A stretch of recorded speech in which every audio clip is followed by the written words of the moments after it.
Back to mini blog. সকাল সকালে উঠে আমি তাড়াতাড়ি করে ম্যাঙ্গোর খাবারটা রেডি করে নিচ্ছিলাম।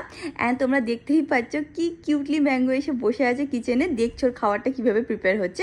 তারপর যেই গরম লেগেছে তাড়াতাড়ি করে ঘরে চলে গেল, গিয়ে অমিতের সাথে শুয়ে শুয়ে খেলছিল। সেটা দেখে আমার একটুখানি জেলাস ফিল হচ্ছিল বলে আমি ওর সাথে খেলা শুরু করে দিলাম। তারপর গিয়ে তাড়াতাড়ি করে ফ্রেশ হয়ে নিলাম। আমি রেডি হয়ে গেছি, এখন আমি একটুখানি বেরাবো। তার আগে আমি ইউজ করে নেবো অ্যাকোলজিক্যালস fresh plus perfume body mist. এটা 3টে ভেরিয়েন্টে আসে, sweet summer kiss, sunkissed vanilla and dewy floral kiss. খুবই রিফ্রেশিং একটা বডি মিস্ট, এটা তোমরা পেয়ে যাবে 499 রুপিসে। এটা হচ্ছে আমার perfect partner to add the burst of freshness this summer. এটা প্যাকেজিংটাও খুবই প্রিমিয়াম। আমি প্রোডাক্টগুলোকে ট্যাগ করে দেবো। অলসো আমার কাছে আছে চলো একটা কুপন কোড, যেটা আমি স্ক্রিনে মেনশন করে দেবো, সেটা ইউজ করে তোমরা কিন্তু ডেফিনেটলি পারচেস করতে পারো। তারপর রেডি হয়ে চলে গেলাম আমরা ফার্নিচার শপিং এ। আজকে অনেক কটা জিনিস দেখাচ্ছিল, বেসিক্যালি সোফা দেখাচ্ছিল, অ্যান্ড যেটা আমরা ফাইনালি চুজ করলাম সেটা হচ্ছিল সোফা না বাট ঠাকুরের মন্দির। 3-4টে অপশন ছিল, তো আমরা এর মধ্যে থেকে চুজ তো করতে পারলাম না, বাট কাস্টমাইজ করে ওরা বললো বানিয়ে দেবে। And that is it for this mini blog guys. আমার সাথে খুব শীঘ্রই দেখা হবে নেক্সট মিনি ব্লগে। Bye bye.